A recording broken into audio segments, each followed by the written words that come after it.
C'est exactement lui que nous acclamons. Alléluia.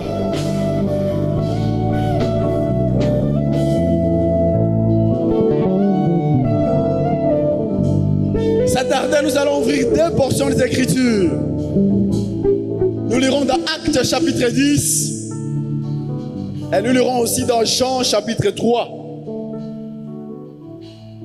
Actes chapitre 10.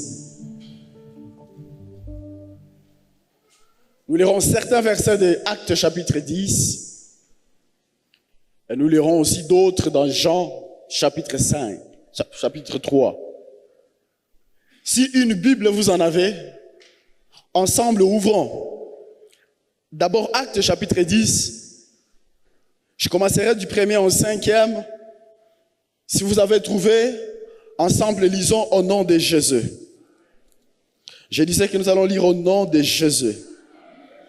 La Bible déclare qu'il y avait à Césarée un homme nommé Corneille, centenier dans la cohorte dite italienne. Cet homme était pieux et craignait Dieu avec toute sa maison. Il faisait beaucoup d'aumônes au peuple et priait Dieu continuellement. Vers la 9e heure du jour, il vit clairement dans une vision un ange de Dieu qui entrant chez lui et qui lui dit « Corneille ». Les regards fixés sur l'ange et saisi de foi, il répondit « Qu'est-ce, Seigneur ?» Et l'ange lui dit, je vais répéter ce que l'ange a dit, « Tes prières et tes aumônes sont montées devant Dieu et il s'en est souvenu. Envoie maintenant des hommes à Joppé et fais venir Simon, surnommé Pierre. » Le verset 21 dit ceci, « Pierre donc descendit et il dit à ces hommes, « Voici, je suis celui que vous cherchez. Quel est le motif qui vous amène ?» Et le verset 34, Pierre commence à parler dans la maison de Corneille. La Bible dit alors Pierre, ouvrant la bouche, dit, « En vérité, je reconnais que Dieu ne fait point d'exception de personne. Mais qu'en toute nation, celui qui les craint et qui pratique la justice lui est agréable. Il a envoyé la parole aux fils d'Israël en leur annonçant la paix par Jésus-Christ qui est le Seigneur de tous. Vous savez ce qui est arrivé dans toute la Judée. Après avoir commencé en Galilée et à la suite du baptême que Jean a prêché, vous savez comment Dieu a oint du Saint-Esprit et de force Jésus de Nazareth, qui allait de lieu en lieu, faisant bien et guérissant tous ceux qui étaient sous l'empire du diable, car Dieu était avec lui. Nous sommes témoins de tout ce qu'il fait dans le pays des Juifs et à Jérusalem. Ils l'ont tué et les pendant au bois. Dieu l'a ressuscité le 3e jour et il a permis qu'il apparaisse, non à tout le peuple, mais en témoin choisi d'avance par Dieu, à nous, qui avons mangé et bu avec lui après qu'il fut ressuscité des morts. Et Jésus nous a ordonné à prêcher au peuple et d'attester que c'est lui qui a été établi par Dieu, juge des vivants et des morts. Tous les prophètes rendent de lui les témoignages que quiconque croit en lui et reçoit par son nom, j'aimerais souligner, les pardons de péchés. Comme Pierre prononçait encore ces mots, le Saint-Esprit descendu sur tous ceux qui écoutaient la parole. Tous les fidèles circoncis qui étaient venus avec Pierre furent étonnés de ce que les dons du Saint-Esprit étaient aussi répandus sur le païen, car ils les attendaient parler en langue et glorifiant Dieu. J'aimerais finir par Jean chapitre 5. Jean chapitre 3, versets 1 à 7. La Bible dit, mais il y avait un homme d'entre les pharisiens nommé Nicodème, un chef des Juifs, qui vint lui auprès de Jésus la nuit et lui dit, Rabbi, nous savons que tu es un docteur venu de Dieu, car personne ne peut faire ces miracles que tu fais si Dieu n'est point avec nous. Jésus lui répondit, en vérité, je te l'ai dit, si un homme n'est né de nouveau, il ne peut voir le royaume de Dieu. Nicodème lui dit, comment un homme peut-il naître quand il est vieux? Peut-il rentrer dans le sein de sa mère et naître? Jésus répondit, en vérité, je te l'ai dit, si un homme n'est né d'eau et d'esprit, je souligne ces deux mots, il ne peut entrer dans le royaume de Dieu. Ce qui est né de la chair est chair, et ce qui est né de l'esprit est esprit. Ne t'étonne pas que je t'ai dit, il faut, j'aimerais souligner cette obligation, condition. Il faut que vous naissiez de nouveau, parole de Dieu. Amen. Est-ce qu'on peut encore acclamer cette parole, bien-aimé?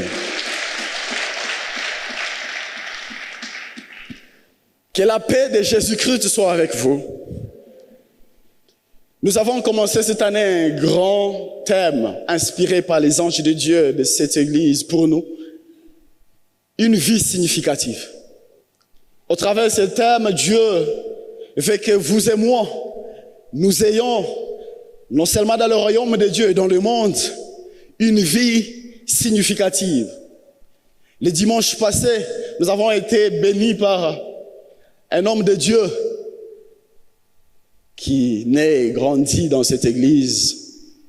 Quel honneur pour cette église d'avoir les hommes de Dieu nés et grandis ici. Il nous a parlé de la nouvelle naissance. Et en nous parlant de la nouvelle naissance, aujourd'hui, je suis venu juste poser une question à quelqu'un. Et la question que je vais poser, c'est est-ce que tu es réellement né de nouveau? Est-ce que tu es réellement né de nouveau? Bien aimé, c'est l'unique question que je suis venu poser. Jésus dit à Nicodème, il faut que tu naisses de nouveau, Nicodème. Il y a certains messages de Dieu étant le Dieu amour. Quand il dit ça comme un père. Mais il y a d'autres messages, quand il dit ça avec autorité comme étant le Dieu juste, le Dieu qui jugera le monde. Il dit ici, il faut, Nicodème, que tu naisses de nouveau. J'ai une question à te poser. Est-ce que tu es déjà réellement né de nouveau? Tu peux m'aider à demander à ton voisin seulement cette question. Ma sœur, est-ce que tu es réellement né de nouveau? Mon frère, est-ce que tu es réellement né de nouveau? Cher papa, est-ce que tu es réellement né de nouveau? Chère maman, est-ce que tu es réellement né de nouveau? Cher serviteur de Dieu, est-ce que tu es réellement né de nouveau? Pas question de définir, ça a été défini le dimanche passé. Mais je vais vous parler de deux personnes aujourd'hui. Je parlerai de Nicodème. Et puis je vais insister et conclure par Corneille. En parlant de ces deux personnes, je vais commencer par Nicodème. Quand la Bible nous parle de Nicodème, la Bible nous parle uniquement de sa vie religieuse. Le verset 1 de Jean 3 nous parle de deux choses sur la vie religieuse de Nicodème. La première chose, on nous informe que Nicodème, il était un pharisien. Bon, pour ceux qui ne connaissent pas pharisien, en fait, pharisien, le mot pharisien vient de l'hébreu, un mot hébreu qui signifie séparé. Ça catégorisait une certaine catégorie de personnes qui, à cause de la rigueur religieuse et des morales, ils se croyaient comme étant séparés du peuple. Et ils se séparaient de ce peuple parce qu'ils appelaient les autres comme étant des païens, comme étant des hommes du peuple, comme étant le peuple du pays. Il y a plusieurs mots que les pharisiens appelaient ces gens. Ils les appelaient des ignorants, se considérant comme connaissant les choses théologiques, les choses sur Dieu, les choses bibliques par rapport aux autres. À cause de ça, ils se séparaient. Ils se pensaient, ils croyaient, ils se convainquaient qu'ils ne sont pas comme les autres. Et de cette séparation, c'est eux, les pharisiens. Nicodème, dont je vais parler, il était pharisien. La deuxième chose que le verset nous dit, il était chef des Juifs. Il n'était pas n'importe qui, cet homme dont je vais vous parler. La troisième chose, nous la trouvons au verset 7, le verset 10, qui nous informe que Nicodème était un docteur en Israël. J'aimerais informer que ce n'est pas un docteur en médecine. C'était un docteur en théologie. Et c'est lui qui l'appelle comme ça, c'est Jésus au verset 10. Après vous avoir parlé de la nouvelle naissance, et Jésus se rend compte que Nicodème, quoique docteur en théologie, ne connaît pas la nouvelle naissance. Et au verset 10, Jésus lui dit, tu es le docteur d'Israël qui ne connais pas ces choses. Il était donc docteur. Je ne sais pas si vous connaissez ces docteurs dont je viens de parler. Si je peux contextualiser ce passage par rapport à chez nous, tu vois, chez nous, peut-être dans notre environnement, c'est comme si les hommes de Dieu se catégorisaient en deux. Il y a les hommes de Dieu qui ont suivi des formations formelles en théologie, on les appelle des théologiens. Des fois, ce n'est pas mal, mais des fois, souffrant par ces petits complexes de supériorité en termes de connaissances théologiques. Il y a aussi une autre catégorie que nous appelons des laïcs. Ce sont des hommes de Dieu qui ne sont pas passés par des formations formelles. Mais avant que je puisse dire ce qui va suivre, j'aimerais dire aux laïcs qui sont ici appelés au ministère de la parole, allez étudier. C'est bon d'être appelé par Dieu, mais Dieu n'utilise pas les matures, les immatures. C'est vrai que Dieu n'appelle pas les qualifiés, il qualifie les appelés, mais peu importe votre appel authentique, il est important que vous puissiez étudier. Alléluia. Maintenant, cependant, c'est tous, que ce soit laïcs ou théologiens, tous, ils sont dans un même ensemble qu'on appelle les hommes de Dieu. Et d'ailleurs, juste une parenthèse que je vais fermer, souvent quand ces hommes de Dieu se rencontrent, la première chose, ils s'appellent par des titres. Homme de Dieu, bishop, pasteur, révérend, je ne sais pas quoi. Et les laïcs n'ont pas de titre. Ils n'ont même pas droit d'un titre, ils n'ont aucune formation. Mais pour échapper à ça, des fois ils s'appellent aussi par d'autres titres. Par ça qu'on ne peut pas avoir ces titres à la théologie. Certains s'appellent des prophètes. D'autres s'appellent des bishops parce qu'en théologie, après la théologie, on l'appelle pasteur. Et puis aussi ils disent, bon, comme je ne peux pas être pasteur, mais ils s'appellent bishop. Pensant que c'est des choses contraires et pourtant c'est la même chose. Et ils commencent à s'appeler par ces titres quand ils se rencontrent les hommes de Dieu. C'est comme s'ils ont oublié leur prénom et leur post-nom. Ils se réjouissent, ils sont contents, ils se sentent heureux de s'appeler par les titres quand ils se croisent. Et la deuxième chose, quand ils se croisent, souvent, ils se parlent des exploits les uns des autres du passé.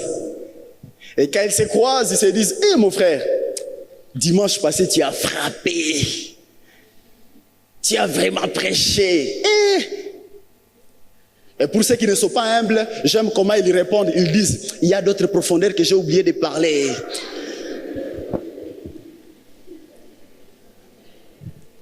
Il y a des profondeurs qui étaient dans l'agenda. Après la prédication, je me suis rendu compte que, il y a des vérités que je n'ai pas lancées. Si c'était possible, je pourrais rentrer pour dire, mention, il y a une vérité que je n'ai pas lancée. Et peut-être que Nicodème était aussi comme les hommes de Dieu de ma génération.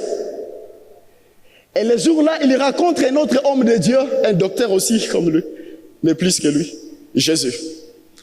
Étant qu'un homme de Dieu, voyant que Jésus est un homme de Dieu, bon, il s'est dit, nous sommes des hommes de Dieu. Il a fait la même chose. La première chose, au verset 2 de Jean 3, il appelle Jésus docteur. Il a dit, je sais que tu es un docteur venu de Dieu. Et voici la raison. Il dit, car personne ne peut faire ce que tu fais s'il n'est pas venu de Dieu. Et je demande à Nicodème, qui t'a dit que parce que quelqu'un fait des miracles, il est docteur? Quelle relation il y a entre miracle et titre docteur? Les éloges des hommes de Dieu. Mais que ça soit cohérent même si c'est un éloge. Et la deuxième chose, Nicodème, il parle à Jésus par rapport aux exploits de son ministère. Après l'avoir appelé docteur, il lui dit ceci. Il lui dit, personne ne peut faire les miracles que tu fais, afin de faire des éloges que tu fais des miracles dans ton ministère. Je suis étonné de la réponse de Jésus au verset 3. Pendant que Jésus, on l'appelle docteur, et on dit qu'il a fait des miracles. Et voici la réponse de ce docteur Jésus. Il dit, Nicodème, merci pour le titre, et merci pour les éloges, mais si une personne n'est pas née de nouveau, il ne peut pas entrer dans le royaume des cieux. Et Jésus, papa, on ne parle pas de la nouvelle naissance. On est en train de parler des titres et des exploits du ministère. Où te vient le sujet de la nouvelle naissance? Jésus, c'est moi qui ai commencé la conversation. Les sujets que j'ai mis sur table, ce sont les titres et les éloges du ministère. D'où vient les sujets de la nouvelle naissance? Et Jésus me dit, moi Jésus, je ne suis pas ami des hommes de Dieu, mais je suis ami de ceux qui sont nés de nouveau avant de devenir hommes de Dieu. Ok. Je ne sais pas si je commence à parler à quelqu'un cet après-midi. Je suis venu dire à quelqu'un déjà, surtout les hommes de Dieu. Dieu, le Jésus que je vous prêche, il n'est pas un ami des hommes de Dieu que nous voyons. Il est un ami de ceux qui sont nés de nouveau avant de devenir hommes de Dieu. Alléluia. Pourquoi? Parce que Jésus m'apprend au travers de cette réponse que lorsque les hommes de Dieu se rencontrent pour la première fois, ils ne doivent pas se parler des titres avant de se parler de la nouvelle naissance. Lorsque les hommes de Dieu se croisent pour la première fois, ils ne doivent pas se parler des éloges avant de se parler de la nouvelle naissance. Il y a des hommes de Dieu qui sont bornés dans les éloges et des titres, mais qui ne sont pas nés de nouveau. Je me souviens dans une église, ce n'est pas ici, c'est là très loin au village, là au loin, là très loin, là on ne sait pas très loin. Il y avait des élections des anciens de l'église. Et que l'organe qui devait organiser les élections, on appelle ça poste. Et c'est le pasteur surveillant qui vient organiser les élections. Et dans cette église, le pasteur surveillant, dans sa stratégie des élections, il avait demandé aux candidats anciens de l'église que chacun écrive son témoignage du salut. Il a fallu que les candidats anciens de l'église écrivent leur témoignage du salut. Et quand ce pasteur raconte cette histoire, il se rend compte qu'il y avait certains, oui, qui avaient des témoignages du salut, mais il y avait beaucoup d'anciens d'église votés et appréciés par les fidèles, mais sans témoignage du salut. Il y a d'autres témoignages, quand tu lisais, tu dis, ça c'est un ancien de l'église, voté massivement. Il y avait même d'autres candidats dont les témoignages du salut ne sont jamais arrivés jusqu'à aujourd'hui. Je vais demander à un homme de Dieu, est-ce que tu as un témoignage du salut? Vous vous rencontrez, quand vous racontez, vous parlez des titres, vous parlez des éloges, mais est-ce que vous avez des témoignages du salut? Cher homme de Dieu, comment ça fait-il que ça fait 5 ans que vous travaillez ensemble dans une même commission, dans un même département, mais personne ne connaît les témoignages du salut de l'autre? Mais comment vous travaillez?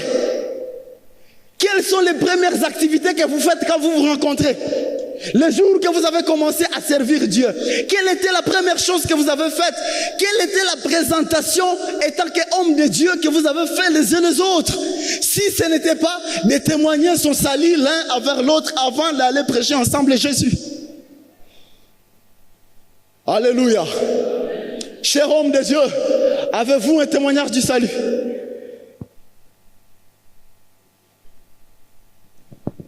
Et Nicodème répond à Jésus. Il lui dit, les choses de la nouvelle naissance, quoique je sois pharisien, quoique je sois chef des Juifs, quoique je sois docteur en théologie, spécialiste en Ancien Testament, en Nouveau Testament, en quoi testament, je ne connais pas la nouvelle naissance. Quoique j'ai fait 5 ans à l'université libre des pays. Là, à l'université libre, on était tellement libre qu'on n'a jamais dit de la nouvelle naissance pendant 5 ans. Tous les cours que nous avons suivis à l'université, pour venir servir Dieu, on nous a tout enseigné sauf la nouvelle naissance. On a été collé en tant que théologien. On a eu l'école, mais on n'a pas de nouvelle naissance dans notre vie. Nicodème dit, on ne nous a jamais parlé. Si tu lisais, Nicodème dit, si tu voyais la liste des cours que nous avons en théologie pendant 5 ans, il n'y a pas un cours qu'on explique nouvelle naissance. C'est-à-dire, j'ai toutes les connaissances, sauf je ne suis pas né de nouveau. Et il demande à Jésus, est-ce que c'est possible? Ce n'est pas parce que tu es théologien que tu es né de nouveau, mon cher ami. Ce n'est pas parce que tu es un homme de Dieu que tu es né de nouveau. Je demande aux hommes de Dieu qui me suivent aujourd'hui, Êtes-vous né de nouveau, bien-aimés? Et Jésus explique à Nicodème. Il dit, ah, tu ne connais pas naître de nouveau. Il dit, c'est simple. Naître de nouveau, je t'explique à division ça par deux. Si tu es né d'eau et d'esprit, alors tu es né de nouveau. Et Nicodème continue les questions. Il fait montrer à Jésus que je ne sais même pas naître d'eau. Je ne sais même pas naître de... Ah, au verset de Jésus, c'est toi. Oh, toi, tu es le docteur d'Israël et tu ne connais pas ces choses. J'aimerais demander à un homme de Dieu qui me suit aujourd'hui. Tu connais ce que signifie naître d'eau? Je demandais à certains hommes de Dieu. Qu'est-ce que signifie naître d'eau? Ils ont dit c'est être baptisé dans l'eau. Bien-aimé, être né d'eau, ce n'est pas être baptisé dans le Jourdain. Être né d'eau, ce n'est pas être baptisé dans les lacs Kivu. Pour la plupart fois dans la Bible, l'eau représente la parole de Dieu. Et la parole de Dieu, c'est encore elle qui est parlée dans Jean chapitre 1. Au commencement était la parole était avec Dieu, la parole était Dieu. Cette parole, elle est venue dans le monde, elle a porté la chair. Et le verset 12 dit, à ceux qui ont reçu cette parole, il leur a donné le pouvoir de devenir enfants de Dieu. Naître d'eau, c'est recevoir la parole de Dieu. Ainsi devenir enfant, naître, commencer à vivre, à cause de recevoir l'eau, qui est la parole de Dieu. À cause de recevoir Jésus-Christ, qui est cette parole, à cause de recevoir le message du pardon de péché par la foi en Jésus, à cause de recevoir ça, directement tu es né d'eau. Alléluia. Et puis il dit à Nicodème, si tu as reçu le pardon de péché par la foi en Jésus, tu es né d'eau. Et qu'après avoir fini cette étape, il y a une autre naissance dans la nouvelle naissance. C'est naître d'esprit. Naître d'esprit, c'est quoi? En bref, naître d'esprit, c'est obéir au Saint-Esprit en tout et partout. Obéir au Saint-Esprit en tout et partout. Donc, naître de nouveau, c'est naître d'eau, recevoir Jésus, croire au pardon du péché par la foi en Jésus.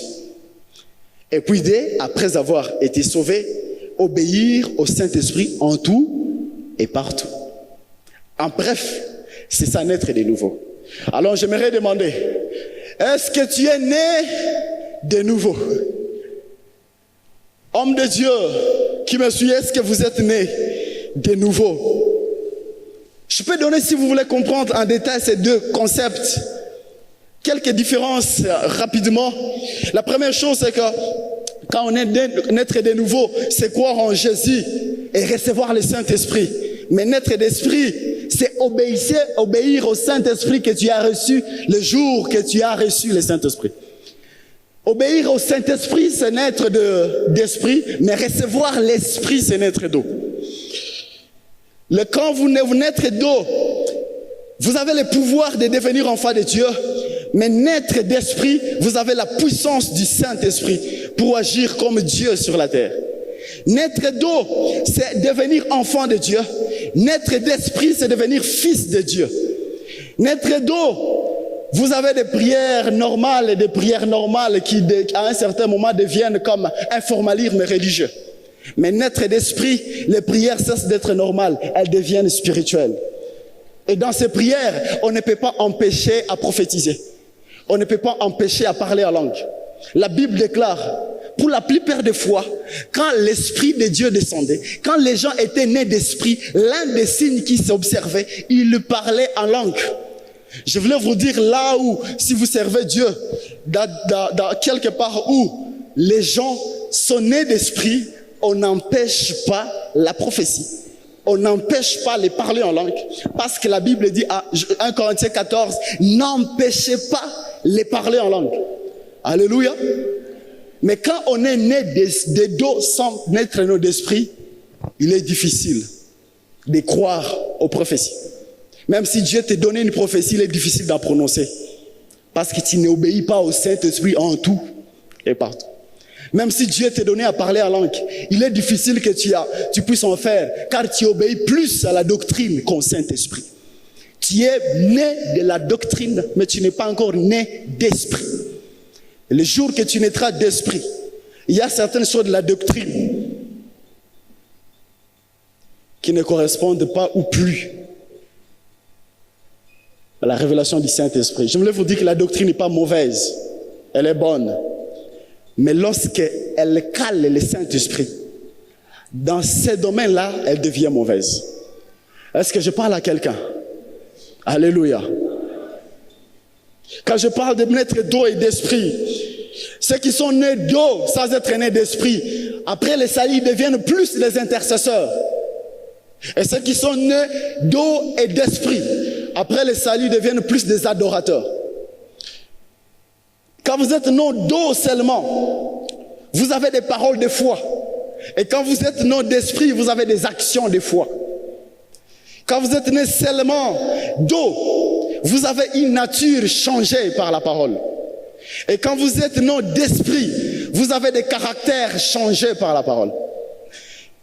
Bien-aimés, quand vous êtes né d'eau seulement, vous avez les billets pour aller dans le royaume de Dieu. Mais quand vous êtes né d'esprit, vous avez les visas pour entrer dans le royaume de Dieu.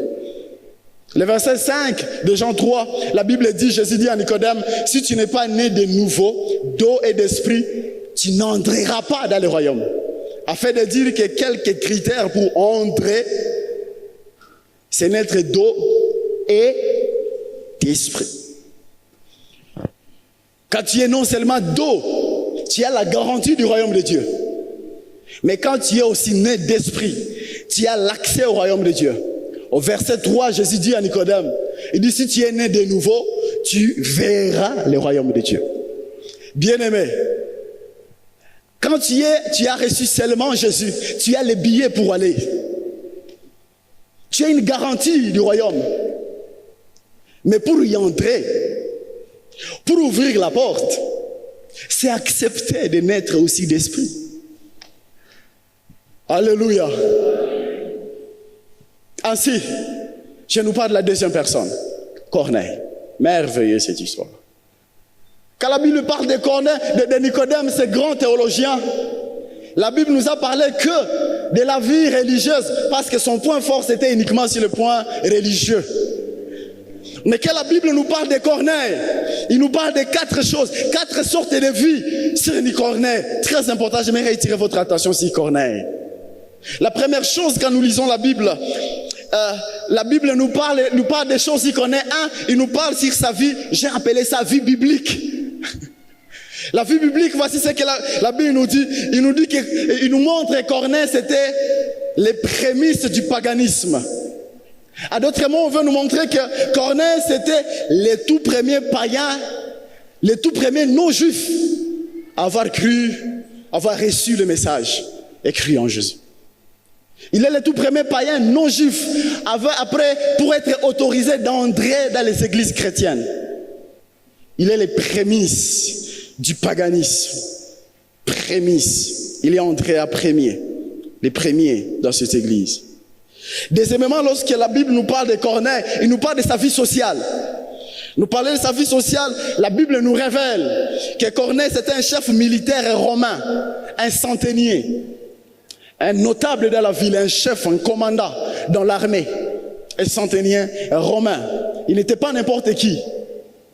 Les Corneilles. Troisièmement, il nous parle de la vie religieuse. Quel est le CV riche de cet homme sur la vie religieuse? Voici ce que la Bible cite. Au verset 2, la Bible nous parle. Il dit qu'il était pieux. Être pieux, souvent les Français là compliquent les gens. J'aimerais parler ça en Swahili avec le Swahili de Goma.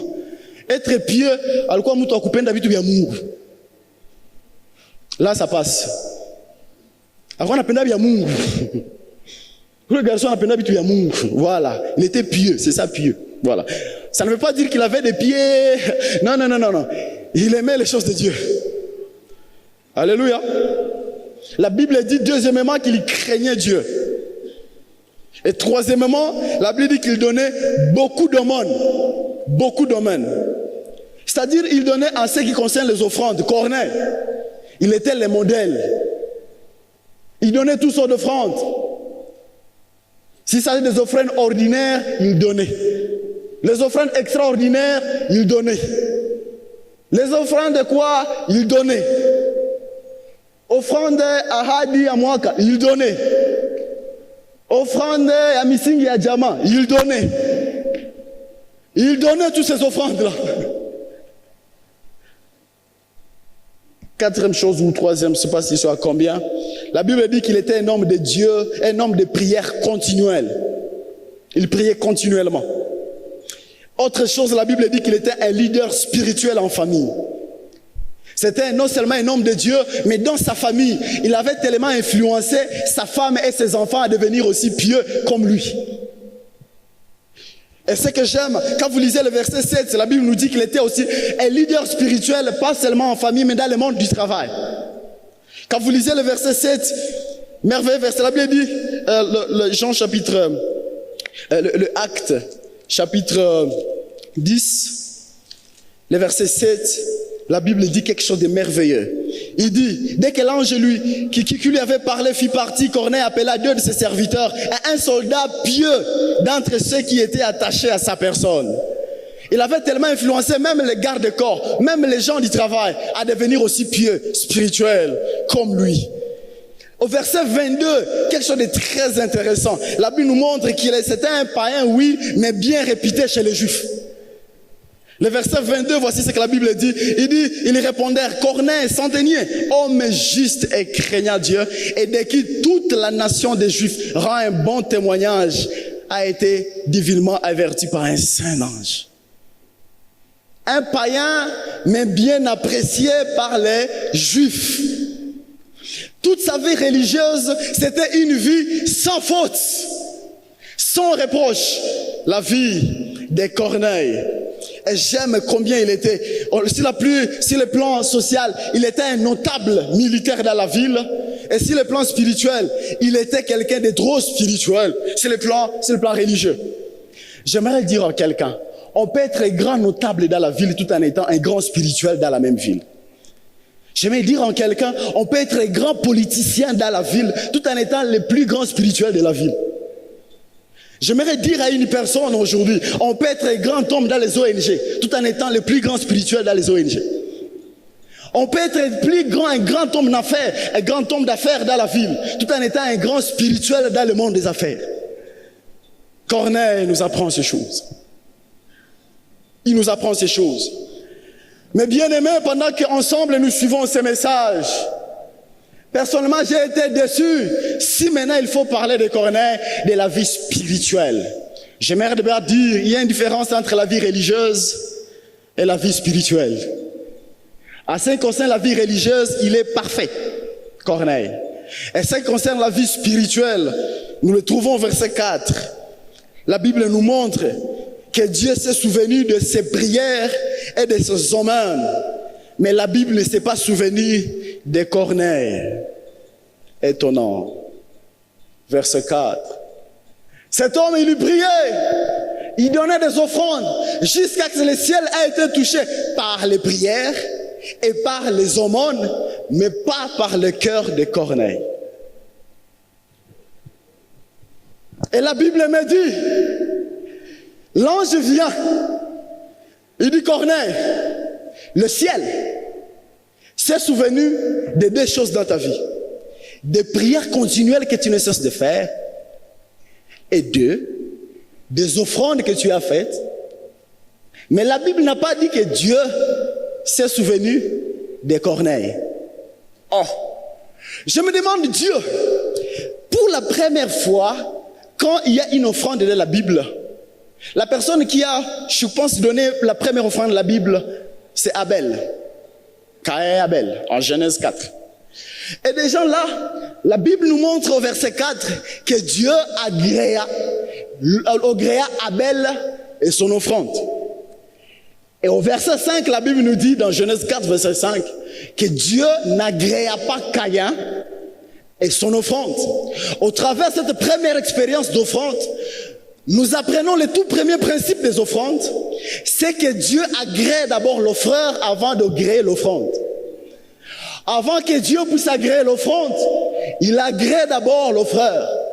Quand tu amènes une offrande à Dieu, Dieu ne voit pas la quantité et la qualité de ton offrande. Dieu voit la qualité de ton cœur. Quand il agrée ton cœur, directement il agrée l'offrande. Quand Caïn il a donné ses offrandes, je pense que ceux qui ont fait l'école de dimanche, on nous disait que c'est parce que Caïn a amené des offrandes qui sont pourries. Ça c'est l'école de dimanche, pas la Bible. Mais selon Genèse 4, la raison qui a fait que l'offrande de Caïn soit rejetée, ce n'est pas parce que les offrandes étaient pourries. C'est parce que Dieu n'a pas agréé la personne qui vient avec les offrandes. Alléluia. Voilà pourquoi la Bible nous dit que les premiers principes importants sur les offrandes, Dieu agrée la personne qui amène l'offrande avant d'agréer les offrandes. Si tu amènes une bonne offrande, pendant que toi tu n'es pas agréé par Dieu, tes offrandes ne sont pas agréées par Dieu. Je ne sais pas combien d'offrandes tu as données depuis le début de l'année, mais si toi tu n'es pas agréé par Dieu, toutes les offrandes que tu as amenées, j'ai une mauvaise nouvelle pour toi, multiplie ça par 0. Alléluia. Alors maintenant, dans le Nouveau Testament de Actes chapitre 10, je m'attendais que le même principe puisse s'accomplir dans Actes chapitre 10. Je voulais que quand Corneille, étant que païen, il amène des offrandes de son temps avec les prières continuelles. Et il amène aussi des offrandes, des aumônes devant Dieu. J'attendais que le même Dieu qui était avec Abel puisse utiliser le même principe avec Corneille. Mais dans Actes chapitre 10, Dieu me montre que Dieu agrée l'offrande, mais il n'agrée pas les personnes. Ah, comment Dieu? On ne te connaît pas comme ça, Dieu. Comment tu peux agréer les offrandes d'un païen? Nous, les Juifs, on est là, nous prions continuellement dans les offrandes. On n'a jamais reçu un ange dans notre maison pour venir nous visiter. Un païen, à cause de ses prières et des offrandes, tu y vois un ange. Nous, les Juifs, on est là. On peut faire 30 jours en train de prier. On fait même veiller pendant 30 jours, pas un ange qui vient. Mais un païen. Et l'ange dit, tes prières et tes offrandes sont montées jusqu'à Dieu, sauf toi, mais tes prières et tes sont montées, mais toi, tu es resté sur la terre. Toi, Dieu ne te connaît pas. Mais tes offrandes et tes prières, Dieu les reconnaît. Je me suis posé plusieurs questions sur ces versets, chers amis. Comment Dieu tu peux agir comme ça? Et je me suis rendu compte que la différence qui est entre Caïn et Corneille, c'est que Caïn, il avait un cœur de haine. Mais Corneille, quoique païen, il avait un cœur sincère. Il avait un cœur sincère. Seulement, il n'avait pas eu l'opportunité de rencontrer le message d'évangile. Il n'a pas eu l'opportunité de rencontrer un message du salut. Mais il vivait comme un homme de Dieu, sincèrement devant Dieu, sans être né de nouveau. Et Dieu, voyant qu'il est victime de rester pécheur, et que sincèrement il donne les offrandes sincères, et il prie sincèrement, il a décidé de reconnaître ses offrandes et ses prières. Mais comme il est juste, il n'a pas reconnu la personne. Il a vu, il a envoyé un ange pour lui dire, je vais te donner une opportunité, il y a quelque chose qui te manque. Tu es tellement bon, sauf agréé par moi. Je vais te donner une opportunité, je vais aller envoyer Pierre, il va te parler de l'évangile. Quand tu auras touché le bouton sur l'évangile, tout sera bien. J'aimerais dire à quelqu'un, bien-aimé, on peut avoir un cœur sincère sans avoir un cœur pur. On peut avoir un cœur sincère, pas avoir un cœur pur, oh Dieu. La Bible dit ceci, heureux ceux qui ont le cœur pur, car ils verront Dieu. Pas heureux ceux qui ont le cœur sincère. J'aimerais dire à quelqu'un qui me suit, Dieu peut reconnaître ta vie de prière et tes offrandes sans te reconnaître toi, parce qu'on peut mener une vie de prière et des offrandes sans mener une vie en Christ. Je ne sais pas si on me comprend. On peut mener une vie de prière et des offrandes sans mener une vie en Christ. Bien-aimé, on peut mener une vie de prière et des offrandes sans les mener en Christ.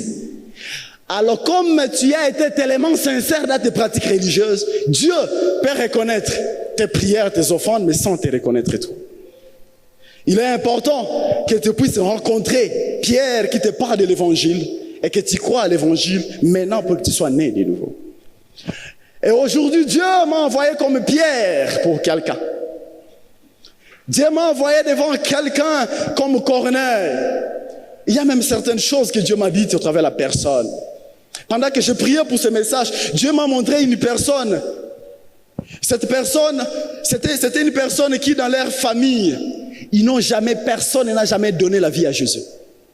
Et quand je priais, j'ai vu clairement cette personne que dans la famille de son papa, il n'y a personne qui a déjà cru en Jésus. Et dans la famille de sa maman, il n'y a personne qui a déjà cru en Jésus. Et quand je priais pour le message, Dieu m'a dit que tu diras à cette personne que Dieu s'est souvenu de toi. Il a besoin de faire de toi les prémices de ta famille.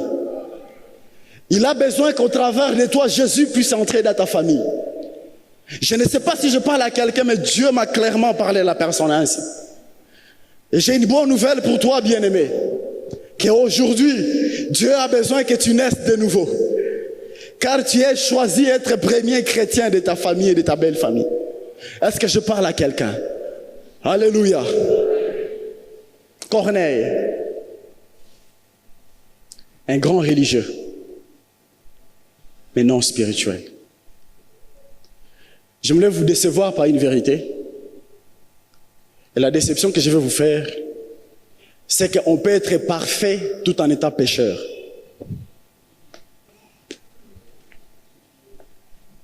J'aimerais décevoir quelqu'un en concluant ce message. On peut être quelqu'un qui n'a jamais péché, tout en étant pécheur.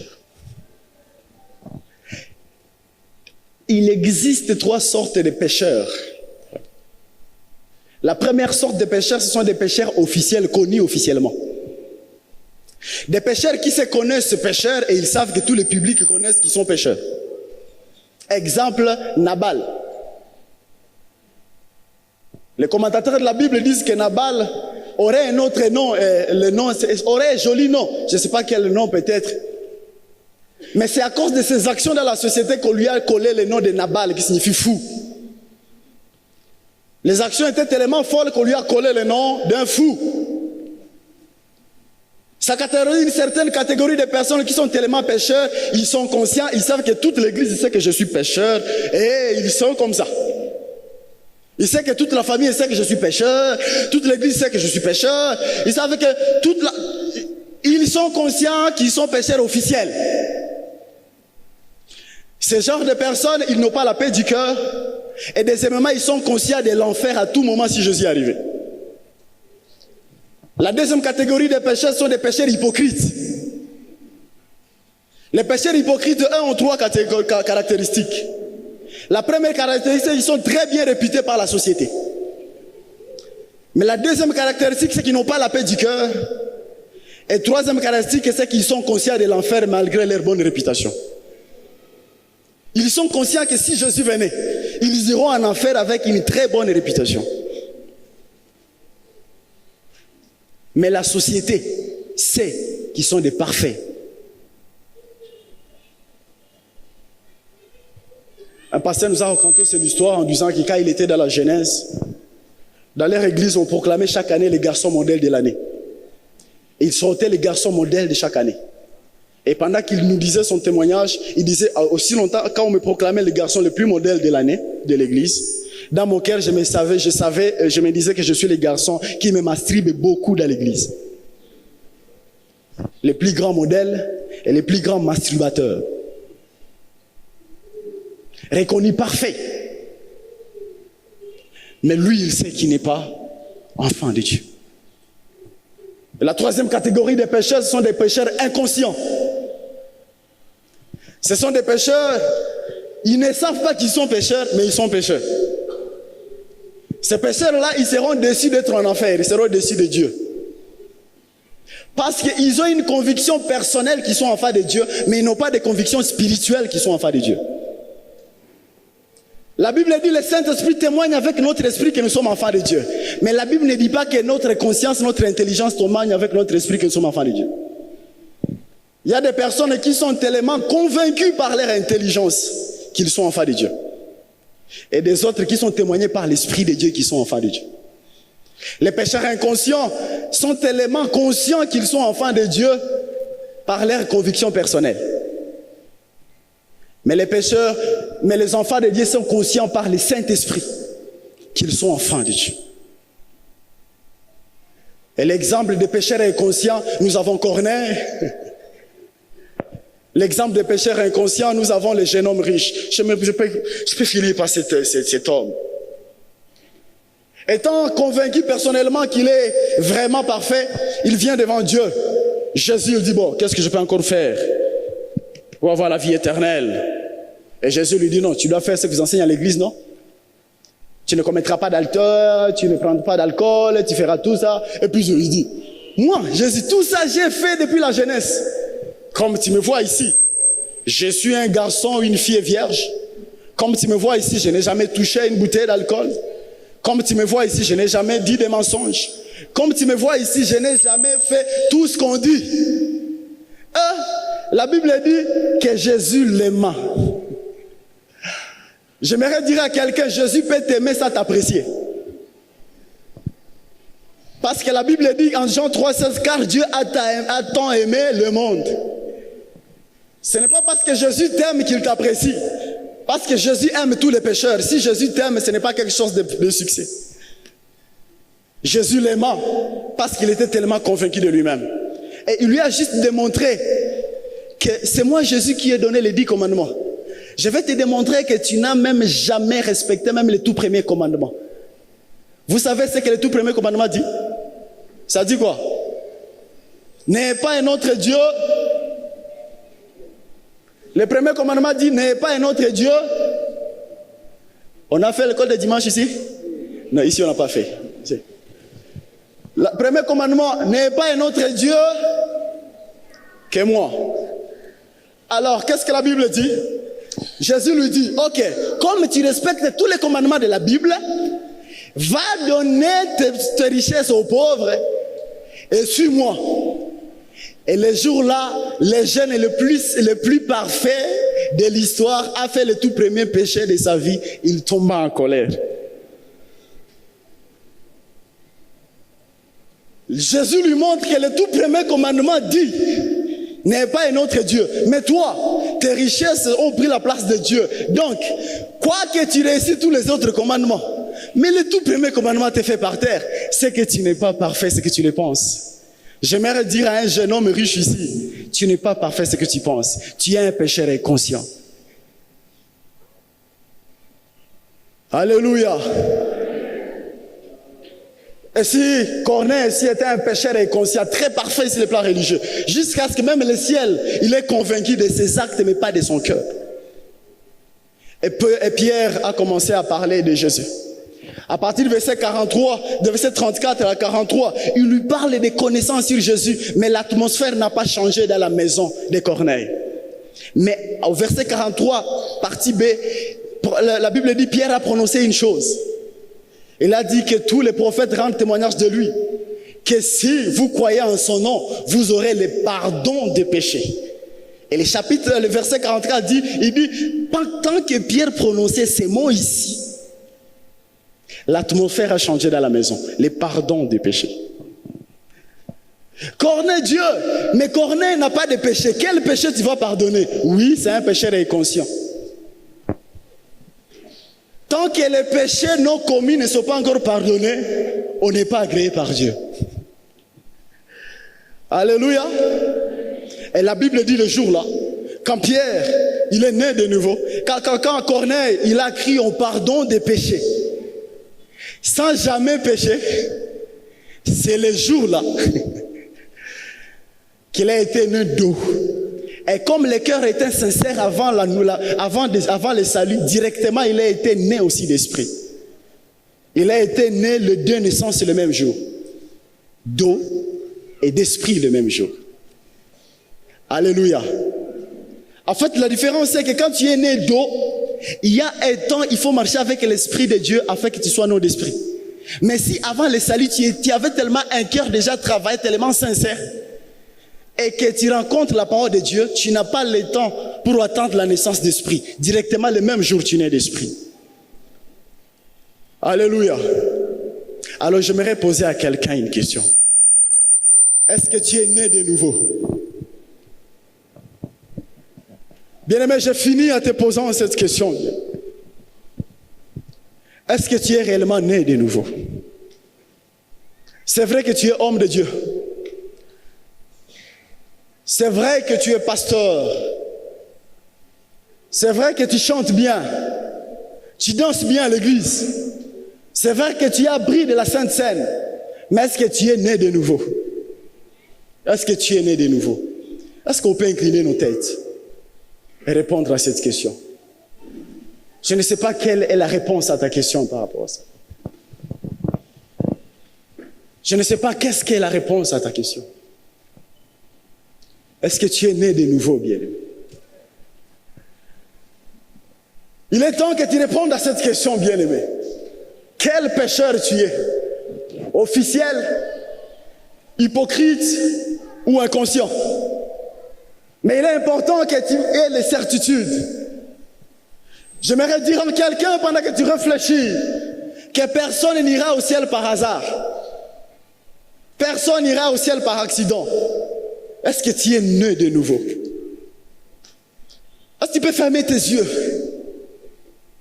et cesser de regarder le voisin et cesser de regarder le prédicateur et répondre à cette question sérieusement? Est-ce que tu es né de nouveau, bien-aimé? Si Jésus venait maintenant là, pendant qu'on est ici, bien-aimé, est-ce que tu iras avec Jésus? Est-ce que tu es né de nouveau, bien-aimé? N'es-tu pas un Nicodème, homme de Dieu, sans nouvelle naissance? N'es-tu pas un Corneille, fidèle à tous les programmes de l'Église, très parfait avec l'Église, avec la religion? Est-ce que tu es agréé par Dieu? Est-ce que tu es agréé par Dieu? Est-ce que tu peux commencer à prier? Tu peux commencer à prier le Seigneur. Tu peux commencer à parler avec ce Dieu. Tu peux commencer à répondre. Je ne sais pas quelle réponse tu dis, tu donnes. Tu peux commencer à répondre à la question, bien-aimé. Commence à prier le Seigneur. Commence à parler. Peut-être que tu es un pécheur officiel. Dieu peut te changer. Dieu peut te transformer cet après-midi. Peut-être que tu es pécheur hypocrite. Dieu peut te transformer aujourd'hui. Peut-être que tu es pécheur inconscient. Oui, comme Corneille, l'atmosphère peut changer. Dieu, qui a reconnu tes prières et tes offrandes, peut aujourd'hui reconnaître enfin ton cœur. Peut aussi reconnaître ton esprit aujourd'hui. Est-ce que tu es né de nouveau? C'est vrai que tu es apprécié partout. Mais est-ce que Dieu t'agrée? Est-ce que Dieu t'agrée, bien-aimé? C'est vrai qu'on parle bien de toi, bien réputé. Mais est-ce que tu es réputé devant Dieu? Oui, il est temps que tu répondes à cette question. Oui, il est temps que tu puisses te laisser Dieu changer les choses. Est-ce que tu es né de nouveau, bien? Est-ce que tu es né de nouveau? Est-ce que tu es né de nouveau? Oui, tu chantes bien, oui. Mais est-ce que tu es né de nouveau? Oui, tu prêches bien. Mais est-ce que tu es né de nouveau? Oui, tu es courageux dans le ministère. Mais est-ce que tu es né de nouveau? Oui, tu donnes les offrandes. Mais est-ce que tu es né de nouveau? Est-ce que tu es né de nouveau? Es-tu réellement né de nouveau? Es-tu réellement né de nouveau? Oui, parle à Dieu. Parle à Dieu.